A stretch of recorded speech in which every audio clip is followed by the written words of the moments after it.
መኖረው ዱባይ ነው እና ባለትዳር ነኝ። ባሌን አምጥቼዋለሁ እዚህ እና እሱ ከተለያዩ ሴቶች ጋር ያወራል እና ሲያወራ ደግሞ ምስት የለኝም ብሎ ነው የሚያወራቸው። ለሁለት ሴቶች ምስት የለኝም ብሎ ያወራበት መረጃ አለኝ።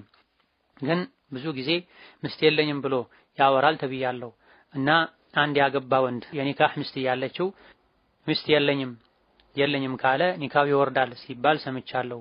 ይህን ያብራሩልኝ ጀዛኩሙላህ የሚል ጥያቄ ነው። ጥያቄው ላይ እንደተባለው ሚስቱ ወደ ሌላ ሀገር ወስዳው ከራሷ አስጠግታው አቅርባው ስታበቃ ሚስት የለኝም ብሎ የሚያወራ ወንድ አይደለም ባል አይደለም።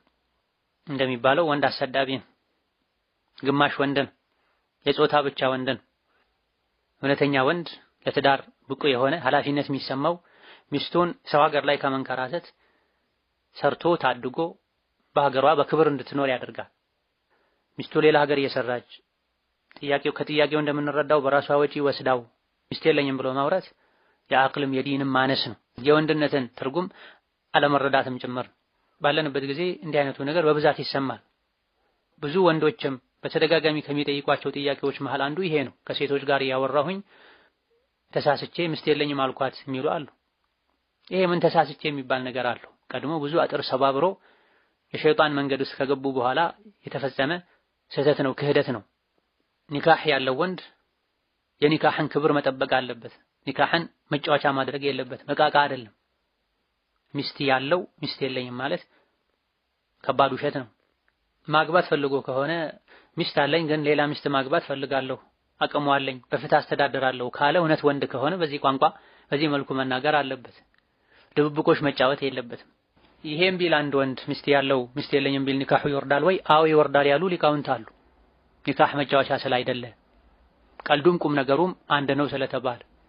ነገር ግን ብዙዎቹ የፍቅህ ሊቃውንት በውሸት ወንጀል አላህ ዘንድ ይጠየቃል እንጂ መፍታትን ፈልጎ አለህ ወይ ስትለው ያችን ምስቴን ፈታታለሁ ካሁን በኋላ የለኝም ልበል፣ ያችን ምስቴን ፈትቻታለሁ ካሁን በኋላ ከሷ ጋር አልኖርም ስለዚህ የለኝም ልበላት ብሎ ውሳኔ ሆኖ ከውስጥ ወስኖ ከሆነ የለኝም ያለው ይሄኔ ፍቺ ይሆናል።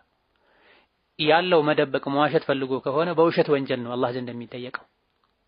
ብዙዎች የመረጡት ይሄን ነው። ነገር ግን የተወሰኑ ሊቃውንት የመረጡት ውሸቱን ቢሆንም ለቀልዱ ቢሆንም ለመደበቅ ብሎ ቢሆንም መፍታትም ባያሰበም ኒካሁ ይወርዳል ስላሉ ይህ ነገር ላይ በጣም መጠንቀቅ ያስፈልጋል።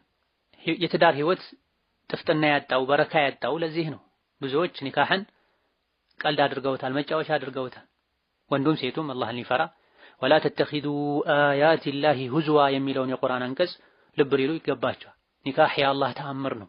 ወሚን አያቲሂ አን ኸለቀ ለኩም ሚን አንፉሲኩም አዝዋጃ ከአላህ ትልልቅ ተአምሮች አንዱ ሰማይ፣ ምድር፣ ፀሐይ፣ ጨረቃ የአላህ ተአምር እንደሆነ ሁሉ ኒካህ የሚባለው የተከበረ የጋብቻ ውል የአላህ ተአምር ነው። የአላህን ተአምር መጫወቻ ማድረግ ኒካህ ያለው ሚስት ያለው አንድ ሰው ሚስት የለኝም ማለት አላህ ያከበደውን ነገር ማቅለል ነው የሚሆነውና አኺራችን እንዳይበላሽ የዱንያ ህይወታችንም እንዳይበላሽ ዋጋ ቢስ እንዳይሆን አላህን ልንፈራ ሸሪዓን ልናከብር ልንተወበት ይገባናል። ሌላኛው ጥያቄ እኔ